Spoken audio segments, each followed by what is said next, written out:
시간 집에 계시겠지만 함께 묵상하시고 또 예배를 준비하심으로 지금 우리가 온 마음을 다하여서 예배 드릴 수 있기를 소망합니다. 이 시간 잠깐 함께 묵상하며 예배를 준비하는 시간 갖도록 하겠습니다.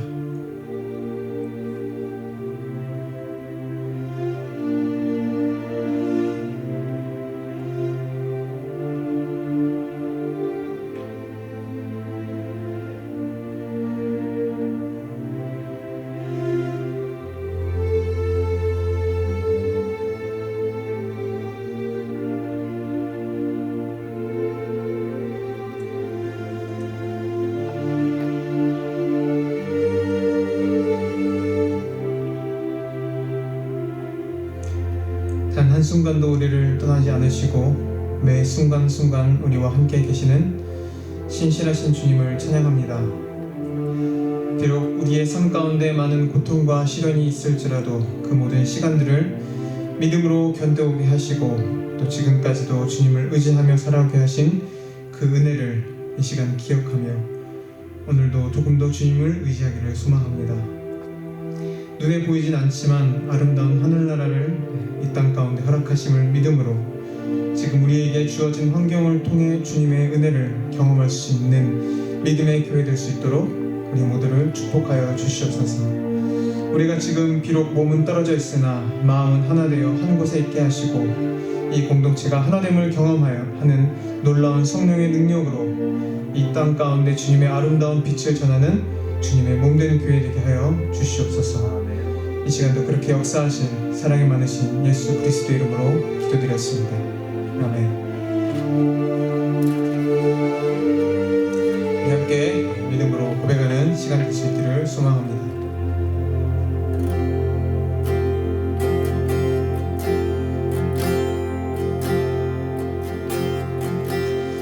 나는 하나님을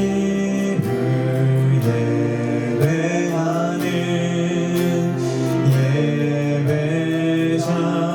예배자입니다. 내가 서 있는 곳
사랑하는가 이슬 같은 목숨보다 주를 더 사랑하는가 사랑의 길 잃어가면 주님 만날 수 없어 헛된 영화 바라보면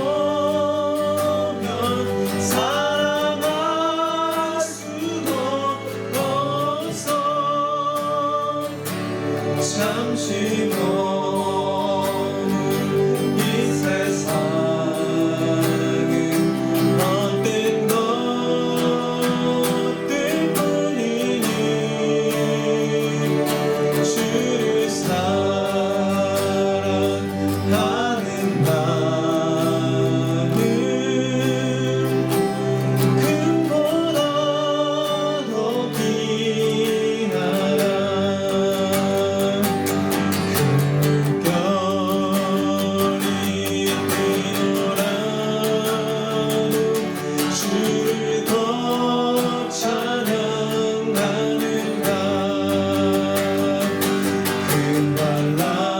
금발랑이 앞저와는 주를 더 찬양하는가 깊은 잠에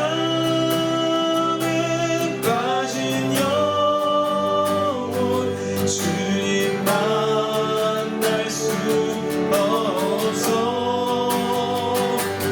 근심 걱정 많은 자는 찬양할 수도 없어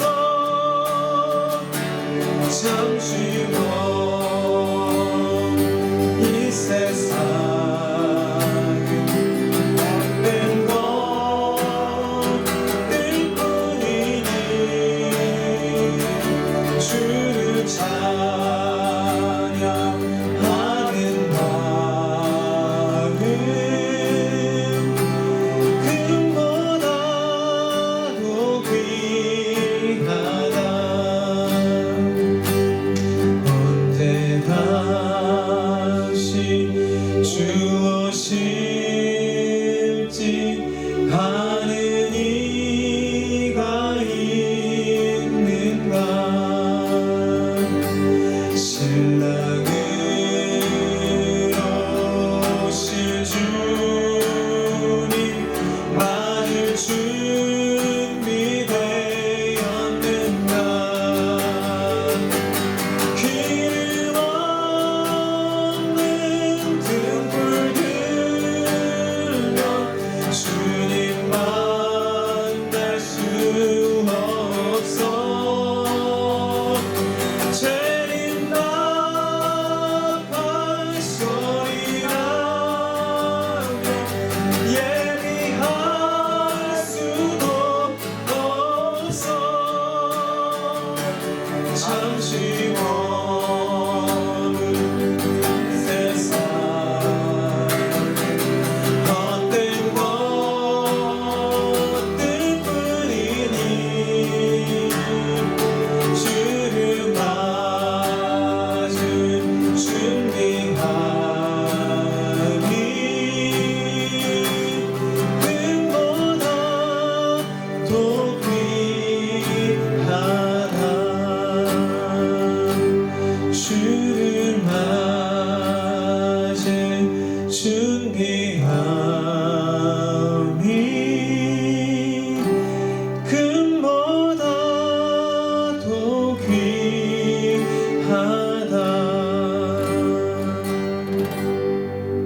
아멘.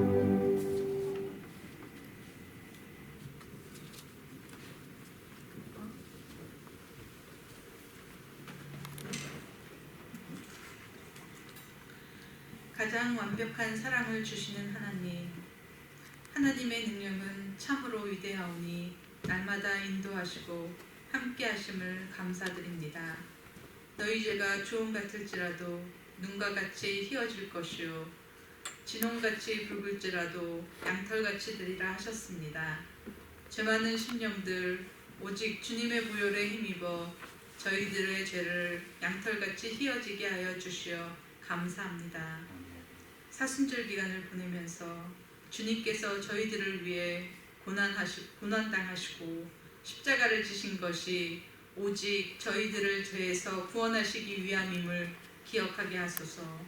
주님의 고난받으심을 심령 깊숙이 안타까워하며 주님의 고난의 십자가를 바라보게 하옵소서. 믿음은 입으로 시인만 하는 것이 아니라 깊은 마음속의 의로부터 고난을 그리스도의 사랑으로 대처하고 이기는 것임을 깨닫게 하소서. 코로나19 바이러스로 인해 혼란과 염려 속에 시간을 보내고 있습니다. 지금은 회개하고 주님의 인도하심을 받아야 할 때입니다. 이 땅 가운데 거룩한 질서가 다시 세워질 수 있도록 우리가 악의 길에서 떠나 스스로 겸비하고 기도하며 하나님의 얼굴을 구하게 하소서. 주의 종을 위하여 기도합니다. 우리 양 무리들을 잘 인도할 수 있도록 성령께서 지켜주시옵소서. 영육간에 강건하게 하시고 말씀을 선포하실 때 온 성도들이 말씀이 깨달아지게 하시고 말씀 속에 위로를 얻게 하시며 말씀대로 살아서 거룩한 성도의 삶에 성화되어가는 우리들이 되게 하여 주시옵소서. 오늘도 우리들을 예배자로 세워주셔서 감사합니다. 이 모든 말씀 우리 주 예수 그리스도의 이름으로 기도합니다.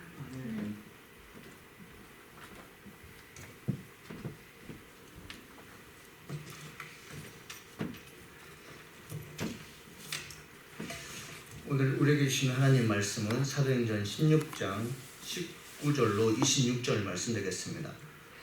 사도행전 16장 19절로 26절입니다. 신약성경 216쪽 되겠습니다. 제가 봉독해 드리겠습니다.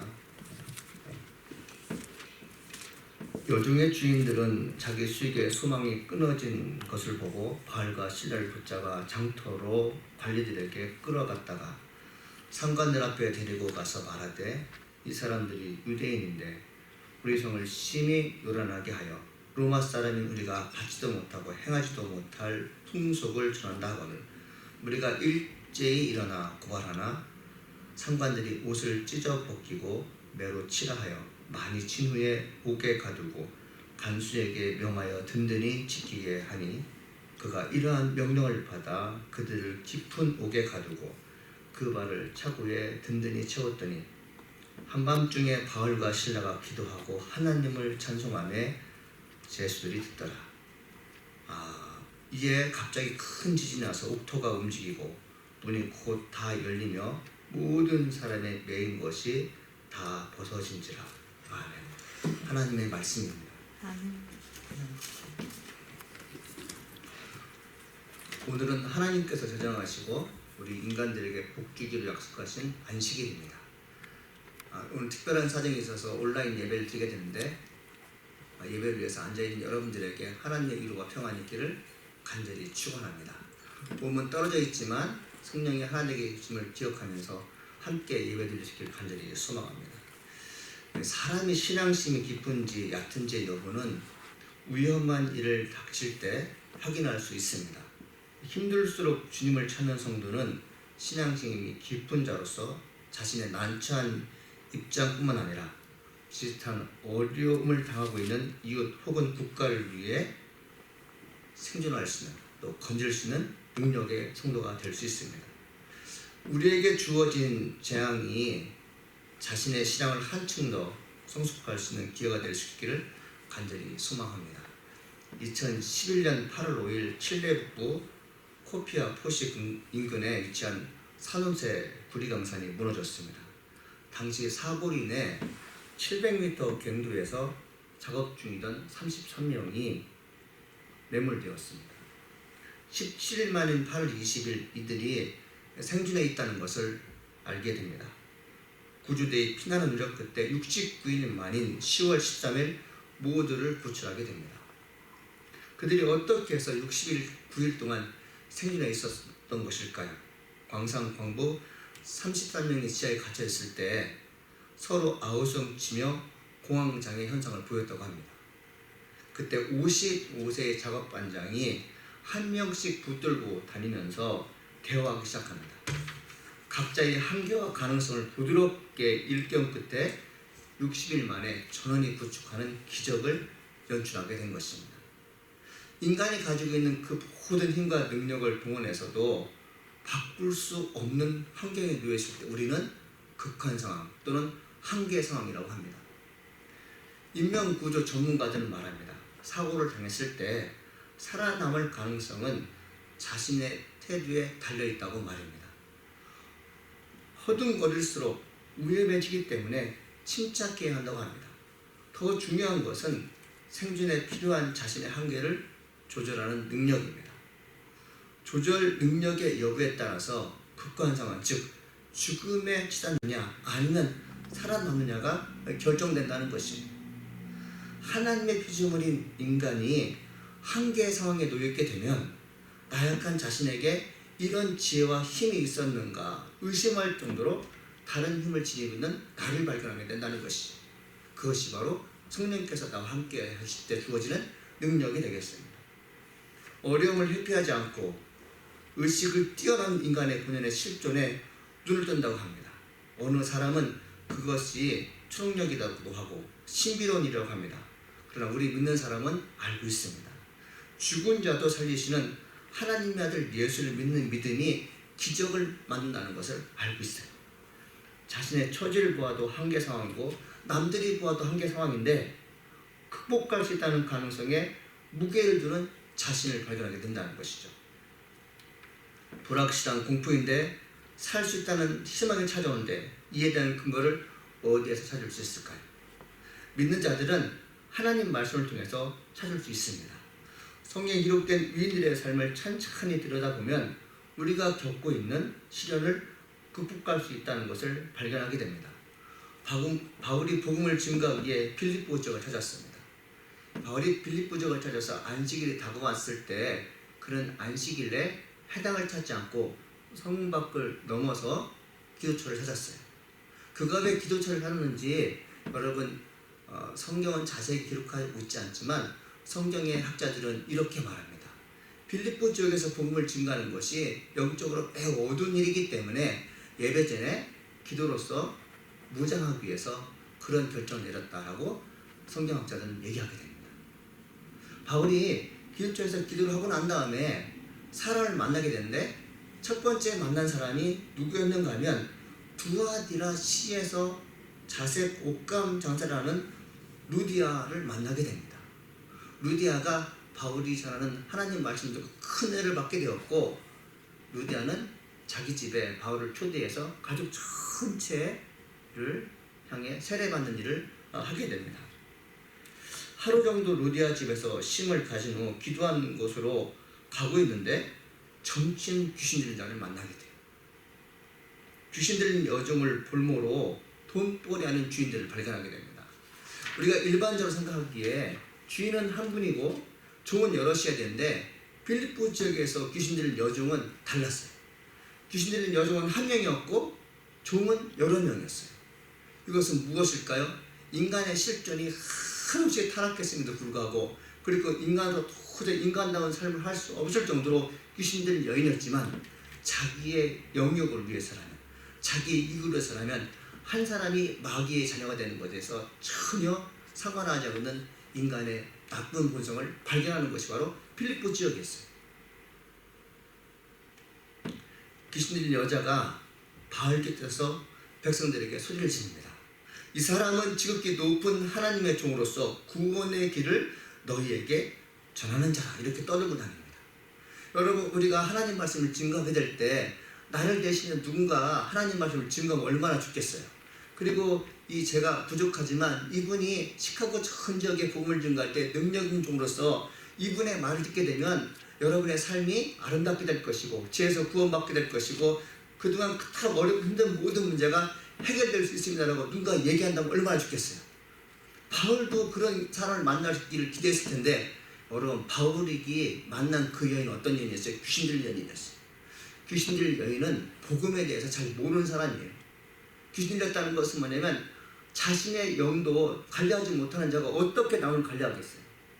귀신 들린 여인이 바울에 대해서 칭송하며 이 사람이 하나님 종이라고 얘기했을 때 바울은 분노했다고 성경이 기록하고 있어요.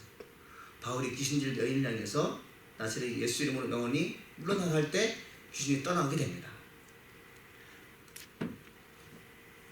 여종의 정으로 크게 유익을 얻었는데 귀신이 떠나니 주인들의 돈벌이를 잃어버리게 됐습니다.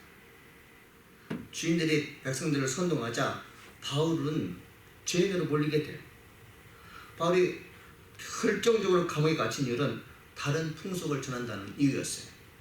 16장 21절에 보니까 로마 사람인 우리가 받지도 못하고 행하지도 못할 풍속을 전하는 학원을 이렇게 돼 있어요. 여러분 로마 사람들은 황제가 신이었어요. 로마의 황제가 신이었어요. 그리고 유대인들은 그들이 믿는 신은 하나님이었어요. 근데 로마 사람들은, 로마의 시민들은 무엇을 인정했냐면 피지배하고 있는 백성들이 자기의 신을 믿는 것에 대해서 그렇게 여러분 핍박하지 않았어요. 그러니까 관대하게 되었습니다. 근데 어떤 때 문제가 생기냐면 로마의 황제보다 우리 피지국에 있는 예수라는 신이 훨씬 더 우월하다는 것에 대해서는 인정하지 않게 되는 것이죠. 이것을 약점 삼아서 바울을 여러분 여론에 떨리게 해서 그가 붙잡히게 된 것입니다. 바울은 매를 많이 맞았어요. 여러분 얼마나 매를 많이 맞았던지 그가 깨어나 보니까 한밤중이었고 깨어나 보니까 감옥이었어요.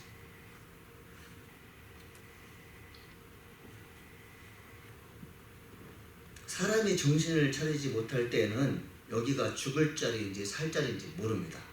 그런데 정신이 멀쩡하면 내가 있는 곳이 어디인지 알게 됩니다.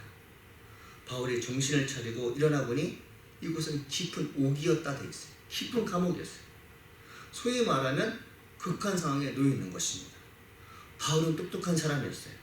깊은 옥에 갇힌다는 것이 무엇을 말하는지 바울은 알고 있었습니다. 이 바울이 죽기 전에 로마 감옥에 갇혀 있게 되거든요. 로마 감옥은 베드로도 갇혀 있던 곳이었어요. 빌립보 감옥과 좀 다른 곳인데 빌립보 감옥이 어떻게 생겼는지 성경 기록되지 않지만 바울이 죽기 전에 갇혔던 로마 감옥은 역사가들에 의해서 그것이 어떤 것인지 알려주고 있습니다. 그 로마 지역에 있던 로마 감옥의 이름을 마메르스 감옥이었다고 합니다. 이 마메르스 감옥은 사형수를 집행했던 감옥이었는데 시신을 매장하지 않고 지하에 흐르는 데르베르 강가에 던져버렸다고 합니다. 그러니까 죽은 자를 어떻게 끌어내는 게 아니에요. 감옥 안에 강이 흐르고 있는 것이에요. 여러분 정말 사람이 죽지 못해 살 수 있는 그런 곳에 내버려둔 곳이에요. 바울이 빌립보 감옥에 갇혔을 때 어떤 생각을 했을까요? 나는 이제 죽었다는 것이에요. 이게 극한 상황인 것이죠. 여러분 우리는 지금 인간의 힘으로 바이러스를 퇴치하기 어려운 상황에 놓여 있습니다. 인간이 할 수 있는 모든 방법을 동원하지만 쉽게 해결할 수 없는 위태로운 상황에 우리가 놓여 있다는 것이에요. 바울이 마치 살아서 나갈 수 없는 감옥에 갇혀 있는 것처럼 우리가 바로 그런 상황에 놓여 있는 것입니다. 이 폴틀이라는 독일의 신학자가 있어요. 미국에서도 유니온 신학교에서 가르치는 신학자인데 그분이 존재의 용기에 대해서 그런 얘기를 하게 돼요. 사람이 극한 상황, 한계 상황, 죽음의 상황이 찾아오게 되면 불안의 시기가 돌아온다는 것이. 불안의 시기가 돌아오게 되면 나타나는 증상이 두 가지인데 첫 번째 뭐냐면 그걸 운명으로 받아들인다는 것입니다. 내가 죽을 운명이 되었구나 싶어 잠시도 평안함이 없습니다. 지향이 찾아왔을 때 살아남을 수 있다는 가능성보다는 이것이 운명인가 싶어 죽을 날만 기다린다는 것입니다. 죽음의 영역을 극복할 수 있는 그 진리의 사실부터 잊어버린다는 것이에요. 여러분 우리 예수 그리스도를 믿는 우리는 어떤 성도입니까? 죽음의 권세를 이기신 예수를 믿는 거잖아요. 근데 정말 두려움이 찾아오게 되면 운명에 맡긴다는 것이에요. 이제 죽었구나. 여러분 중세시대에 일반 백성뿐만 아니라 신부들조차도 죽음의 공포가 몰려오게 되면 점을 쳤답니다. 믿으시겠어요 여러분들? 아니 어떻게 신부들이 종교개혁자들이 죽음에 물려왔을 때 하나님 의지하지 않고 점을 쳤을까요? 여러분 신앙이 좋은 것 같지만 성경을 잘하는 것 같지만 죽음의 공포가 몰려왔을 때 우리는 살기 위해서 여러 가지 방법을 동원해서 나에게 불안한 상황을 회복하려는 그런 의지가 있다는 것이죠. 여기에 계신 분은 어떤지 모르겠지만 여러분의 죽음의 공포가 몰려왔을 때 무엇을 하십니까? 하나님을 전적으로 의지하십니까? 아니요, 운명으로 받아들입니까? 여러분 운명으로 받아들일 때 하나님의 은혜에 의해서 사는 사람들은 내가 죽어서 영원한 천국 갈 수 있다는 운명으로 받아들이지만 하나님의 말씀이 희미하고 믿음이 연약한 성도들은 어떤 반응을 보인다는 것이요? 두려움이 찾아왔을 때 하나님 나라가 있다는 생각을 하지 않고 그냥 그 상황에 머물러 있다는 것이 더 이상 넘어가지 않는다는 것이. 가만히 보면 우리가 그런 사람들이 많아요. 여러분 주변에 이 코로나19에 대해서 여러 가지 말들을 합니다. 이것 때문에 죽을 운명에 처했다는 생각들이 참 많이 하게 되죠. 두 번째는 뭐냐면 의심한다고 합니다. 여러분 깊은 옥에 갇혀있게 되면 스스로에게 치매를 걸게 됩니다. 숨을 쉬는 육체가 여전히 건강함에도 불구하고 정신세계는 끝이 없이 지옥으로 추락하고 마는 것이. 본인에게 주어진 고난에 대해서 과도한 의심을 한 결과 죽지 않을 병인데 혹 이 병으로 죽지 않을까 하는 불필요한 의심과 친구한다는 것이. 여러분 우리가 인생을 살아가면서 죽음의 두려움에 찾아왔을 때 하나님이 여기신 성령과 친구가 되면 얼마나 좋겠습니까? 그런데 여러분들 믿음이 연약해서 흔들리는 사람들에게는요 누가 찾아온다는 것이 의심의 영이 찾아온다는 것이. 그 친구와 함께 산다는 것입니다. 여러분 그 친구와 함께 살게 되면 어떤 일이 벌이겠어요? 자꾸 불안 심리를 조정하는 것이에요. 여러분 어떤 사람들은 이 위험한 상황에 대해서 재앙에 대해서 그렇게 크게 생각하지 않는데 의심의 영이 가득한 사람들은 내가 가진 의심의 영과 남들에게 전함으로 말미암아 좀 전까지는 살만한다고 생각했는데 워낙 여러분 의심의 영이 강한 사람이 남들에게 전이한 결과 그 사람도 똑같이 의심하는 사람이 되어버린다는 것이죠. 우리가 여러분 믿음의 삶을 산다는 것이 어떤 것이냐면 지금의 상황이 중요한 게 아니라 이 상황보다 더 크신 하나님 생각해야 되는데 여러분 우리가 죽음의 공포에 찾아오게 되면 하나님은 잊어버리게 되고 지금의 현 상황을 크게 생각해서 미래를 향해서 나가지 못한 나를 발견한다는 것이죠. 심지어 예수 믿은 후 제사함 받았다는 사실을 잊어버린다는 것이죠. 그런 거 같지 않습니까? 힘들고 어려울 때는요 내가 제사함 받았다는 사실을 잊어버려요. 내가 누구인가를 잊어버려요. 근데 여러분 믿음이 있고 생활이 좀 안정화되고 편안하게 되면요 모든 게 다 하나님의 은혜입니다라면서요 찬양하며 기도하며 다닐 수 있어요. 근데 정말 제가 설교 서론에 얘기했던 것처럼 그 사람이 신앙이 깊은지 얕은지 언제 알 수 있다고요? 진짜 위기가 찾아왔을 때 내 입에서 고백하는 것이 뭐냐, 내 태도가 무엇이냐에 따라 달려있다는 것이죠. 전 여기 계신 모든 분들이 온라인 앞에서 예배드리는 모든 아셀교회 모든 성도들이 위기가 찾아왔을 때 굳건한 믿음으로 현재의 상황을 이길 수 있는 큰 일을 소망합니다. 여러분 시냇물 같은 의심의 물이 발을 적실 때는요 좀 살만해요. 왜냐하면 자기 힘으로 이 시냇물 같은 의심을 걷어낼 수가 있잖아요. 근데 여러분들 바닷물 같은 의심이 몰려오게 되면요 어떻게 할 수가 없는 것이에요. 근데 여러분들 인간이 얼마나 미련하고 악한 영의 지배를 받는가 하면요 스스로가 죽으려고 한다는 것이에요. 의심에 갇힌 사람들. 자신의 몸을 담그고도 남을 만한 큰 통에 자기가 들어갑니다. 그리고 계속해서 물을 붓는 것이 의심의 물을 부어요. 여러분 발목에 차고 허리춤에 차고 이제 목까지 차잖아요. 근데 여러분 의심의 물을 계속해서 붓게 되면요 통에 갇혀있는 내가 살 수 있는 길은 물이 없어야 살 수 있음에도 불구하고 의심의 물을 계속해서 부은 결과 내가 죽어버리는 것이에요. 여러분 불안할 때 의심하는 것이 그렇게 여러분의 영을 힘들게 하는 것입니다. 그런데 놀랍게도 예수 믿는 사람들은 이런 한가 상황 속에서 힘을 발휘합니다. 어디서 그런 힘이 나는지 본인조차도 의아하게 생각합니다. 내 마음 깊은 곳에서 생존을 위해 뭔가를 하면 되겠다 싶은 마음이 샘솟습니다. 나를 덮고 있는 죽음의 이불을 걷어 찰 수 있는 힘이 솟구친다는 것이에요. 하나님의 영이 나로 하여금 살 수 있는 길을 제시하면서 내 전 인격체가 이에 대해 반응을 합니다. 아주 작은 반응이에요. 아주 작은데요. 이 작은 일이 극한 상황을 극복하는데 시작점이 된다는 것이에요. 그것이 무엇일까요? 오늘 해답이 나와 있어요. 25절에 이렇게 써 있습니다. 한밤중에 바울과 실라가 기도하고 하나님을 찬송하며 제수들이 듣더라. 아멘. 위기에 처했을 때 도저히 주변 도움으로 또 해결할 수 없을 때 내 안에 숨어 있어도 성령께서 뭐라고 하신다고요? 찬송해보라, 기도하라는 것이에요. 예배하라. 예배하게 되면 너가 살 수 있다고 얘기하시는 거죠. 불안 시민을 극복해 모든 의심에서 벗어날 수 있는 유일한 길이 뭐라는 것이요? 하나님께 예배하게 되면 너희가 담대함으로 지금의 상황을 이길 수 있다고 예수님께서 말씀하고 있는 것을 듣기를 간절히 소망합니다. 여러분, 힘들고 어려울수록 예배하십시오. 그것이 불안 시민을 이기는 것이에요. 미래의 평안을 보장받는 길이 뭐라는 것이요? 예배하는 것입니다. 상황이 아무리 어려워도 예배하는 자는 자유가 있어요. 여러분, 상황이 아무리 어려워도 하나님을 찾고자 하는 그 자에게는요, 하나님께서 상황을 이길 수 있는 능력 주실 뿐만 아니라 길을 열어줄 줄 믿습니다. 저 군생활하는 중에서 제일 힘든 것이 뭐냐고 물어보게 되면 대부분 현역병들이 이렇게 얘기합니다. 먹는 것 때문에, 그렇죠? 시위 때문에, 고참 때문에 등등의 이유를 말하죠. 근데 저 개인적으로 군생활할 때 가장 힘든 게 무엇이었는가 하면 교회에 가지 못할 때가 가장 힘들었어요. 예배를 자유롭게 드리지 못할 때가 가장 힘들었어요. 여러분, 군생활하는 사람들은 뭐 종교의 활동에 대해서 주일마다 교회 갈수록 여러분 상황이 주어지지만 저 같은 전투경찰 소속에 있는 사람, 전경대들은 상황이 토요일날, 주일날, 주말에 많이 벌어지기 때문에 교회 갈 수 없는 상황이 많이 벌어져요. 그래서 여러분들 어느 때는 이 경찰서 옆에서 교회가 있었는데 그 교회가 바로 옆에 있음에도 불구하고 11시부터 2시까지 그냥 그대로 서 있던 적이 있어요. 여러분, 제 마음이 참 불안한 것이 예배 못 드린 것에 대해서. 어느 때는 그런 경우도 있습니다. 이 교회 갔다 왔다는 것 때문에 매를 맞은 적도 있어요. 그 의도적으로 고참들의 왕따를 당한 적이 있어요. 일을 아무리 잘해도 여러분 꼭 4시, 5시에 여러분 불침범을 세워요. 그럼 여러분 어떻게 해요? 6시에 일어나서 여러분들 밥을 먹어야 되잖아요. 그러니까 남들보다 2시간 일찍 깨우는 것이에요. 저는 여러분 그때가 가장 좋았어요. 그 일어난 시간에 하나님께 기도할 수 있기 때문에 가장 좋았어요. 그러나 그들은 내가 홀로 기도하는 그 시간이 가장 행복하다는 것을 믿지 않는 고참들은 알지 못했어요. 홀로 예배하는 것이 얼마나 기쁜지 그들은 알지 못했다는 것이죠.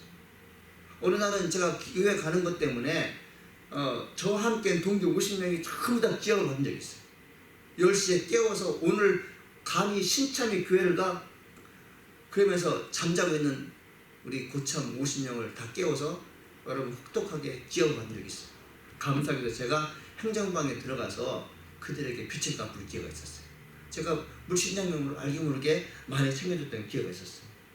어느 날에는 주일날 여러분 이게 군대에서 아침에 일어나는 시간 6시에 되는데 11시에 일어나는 때가 있어요. 오전 11시에. 그때는 왜 11시에 일어나냐면 상황이 토요일날 갔다 온 것이. 토요일날 데모를 막거나 아니면 야간 방범 순찰하기 위해서 12시부터 새벽 5시까지 방범을 쓰게 되면 씻고 뭐하면 6시부터 잠을 자야 돼요. 그러면 11시에 깨는 거예요. 그래서 밥을 먹어야 돼요. 근데 여러분 11시는 어떤 시간이에요? 기도하는 시간, 예배하는 시간이잖아요. 어떡하지? 10시에 일어나서 저 교회 보내십시오 라는 말을 못 하겠는 거예요. 그럼 어떡합니까? 10시 50분 일어나서 침상에서 나와서 고참 얘기합니다. 저 화장실 잠깐 갔다 오겠습니다. 화장실 왜 가는 줄 아세요? 예배를 하기 위해서. 그래서 그 화장실에서 30분 동안 로마서 16장을 읽고 나올 때가 있었어요.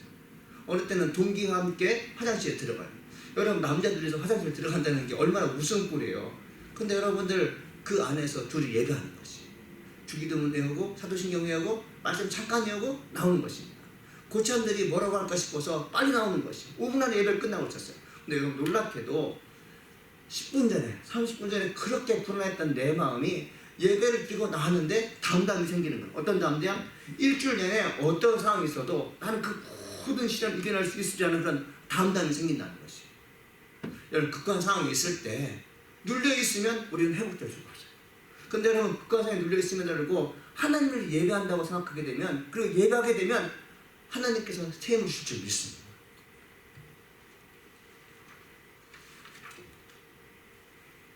바울과 실라가 기도와 찬송을 할 때 제수들이 듣습니다. 믿는 자들이 위기에 처했을 때 찬송과 기도를 할 수 있다면 주변 사람들에게 전도의 기회가 된다는 것을 보여주고 있어요. 기도하고 찬송으로 옥토가 흔들렸어요. 이것은 바울과 실라의 기도에 대한 하나님의 반응이었어요. 재앙이 닥친 전 세계를 구원하는 길은 오로지 하나님이 반응하실 때만이 온전히 해결될 수 있다고 저는 믿습니다. 하나님이 반응하셔야 돼요. 하나님께서 침묵하시면 코로나 바이러스는요 계속해서 여러분들 죽음의 사망자가 많아지는 것이에요. 그런데 하나님께서 반응하실 때 그때 비로소 완치되는 것입니다. 이것을 되게 큰 믿음으로 받아들여야 돼요. 하나님께서 복음만 계시면 우리는 죽을 수밖에 없어요. 그러나 하나님께서 반응하시면 과학자를 통해서 코로나 바이러스를 물리칠 수 있는 대체의학을 만들 수가 있는 것이에요. 그 크리스찬 과학자가 되든 어느 과학자가 됐든 하나님께서 이 땅을 불쌍히 주셔서 약을 만들든지 이 바이러스가 나갈 수 있도록 하나님께서 역사하신다는 것이죠. 이것이 믿어지십니까? 이걸 분명히 믿는 것이 크리스찬들이에요. 사람에게 의해서 뭘 맡기는 게 아니라 하나님 우리가 주님을 예배할 터이니 주님 반응하여 주셔서 이런 모든 위기를 물리쳐 주옵소서라고 기도하는 것이 현명한 것입니다. 여러분 우리가 단순하게 한 민족에 국한된 전염병이라면 남의 이웃이 도와줄 수 있어요. 그러나 여러분들 오늘날의 전염병은 여러분 누가 누구를 도와줄 수가 없어요. 여러분 선진국이 후진국을 도와줄 수가 없어요. 이것은 뭐예요? 모든 민족이 하나같이 당하고 있는 질병이기 때문에 우리가 살 수 있는 길은 무엇입니까? 하늘에게 하나님께 기도해서 반응을 이끄는 밖에 없어요. 여러분 우리가 어떤 상황에도 하나님께 예배해서 모든 질병이 이기를 간절히 축원합니다. 사랑하는 여러분, 옥토만 흔들리는 것이 아니었어요. 문이 다 열렸어요. 모든 죄수들이 맨 것이 다 벗어졌어요. 두 사람이 극한 상황 속에서 예배를 드렸는데 함께 옥구를 지르고 있는 죄인들이 해방을 얻은 것이에요. 여러분 온라인을 예배드리는 현장에 계신 분들의 경건한 모습을 함께 살고 있는 자들이 본다는 것이에요. 바알과 실라가 기도와 찬송만으로 웅문이 열렸던 것처럼 우리 믿는 성도들이 이를 본받아 예배한 일에 창념해 보십시오. 몰입해 보십시오. 기도하고 찬송하는 것으로 옥타가 흔들리고 메인 종들이 풀려났던 것처럼 지금 우리를 가두고 있는 코로나 바이러스라는 지향의 사슬도 풀릴 줄 믿습니다. 하나님이 언제 반응하실까요? 우리 모든 민족들이 예수를 믿는 사람들부터 시작해서 믿지 않는 모든 분들이 하늘에 계신 하나님만이 이 문제를 해결할 수 있습니다. 고백할 때 하나님께서 역사하실 줄 믿습니다. 우리는 그 시간을 기대하면서 한계 상황, 이 극한 상황을 이겨내는 방법은 무엇입니까? 예배하는 것이 가장 소중한 것을 오늘 바알과 실로로서 알려주고 있습니다. 사랑하는 나사렛교회 성도 여러분, 힘들고 어렵습니까? 예배한 일에 최선을 다하실 간절히 소망합니다. 하나님의 구원의 역사가 여러분과 이 땅에 살던 모든 민족 그리고 전 세계 임하는 기적을 우리가 경험할 줄 믿습니다. 기도하시겠습니다. 살아계신 하나님 감사합니다. 오늘도 하나님께서 저에게 귀한 말씀으로 우리의 마음을 새롭게 하시니 감사드립니다. 위태롭고 하나님 아버지 가증스러운 저희들에게 살아날 수 있는 길이 무엇인지 알게 하시니 감사드립니다. 그것은 하나님께 예배하는 것입니다. 하나님 아버지 불쌍한 저희들을 구원하여 주시옵소서. 하나님의 반응이 솟구올 수 있게 도와주옵소서. 바알과 실라가 위기에 처했을 때 찬송과 기도만으로도 죽음에서 극복했던 것처럼 심지어 곁에서 함께 옥구를 치는 사람조차도 구원받았던 것처럼 우리가 하나님 힘들고 어려울 때 기도하며 찬송하는 모습들을 나 스스로가 아버지 하나님이시여 보여주게 도와주옵시고 많은 사람이 볼 수 있도록 도와주옵소서. 하나님께서 예배한 자를 귀히 여기셔서 하나님 아버지 분명히 이 시련을 이겨낼 줄 믿습니다. 주님 축복하여 주시니 감사합니다. 예수님의 이름으로 기도합니다. 아멘. 교회 소식 전해드리겠습니다. 오늘 처음으로 이제 온라인 예배를 드렸는데요. 온라인 예배 드렸는데 여러분 어떠신지 모르겠지만 여러분들 저는 상당히 좋습니다. 여러분이 함께 예배하기 때문에 그렇습니다. 여러분 그 온라인 예배 드리셨는데 여러분 유튜브를 통해서 이제 여러분 예배 영상을 보게 됐는데 여러분 구독 버튼 누르시고 그리고 좋아요 클릭해주시면 감사드리겠습니다. 그리고 전도의 기회를 삼으셔서 여러분들 오늘 유튜브에 뜨어있는 영상들을 불신자나 그리고 오랫동안 교회 다니지 않는 분들에게 여러분 전해주는 기회가 되길 간절히 소망합니다. 모든 질병으로부터 보호하는 성도분 되시기를 진심으로 소망합니다. 온라인 예배 시 에티켓에 관련된 공지사항을 제가 카톡으로 전달해드렸습니다. 참고하시면 감사하겠습니다. 한 주간 주님의 승리하기를 간절히 소망합니다. 지금은 우리 구주 예수 그리스도의 은혜와 하나님의 크신 사랑이 환난 당한 성도들이 예배할 때 모든 환난을 이겨낼 수 있다는 그 믿음을 갖기를 소망하며 그렇게 살기를 원하는 나사렛교회 모든 성도 머리 위에 지금부터 영원히 함께 하시기를 간절히 축원하나이다.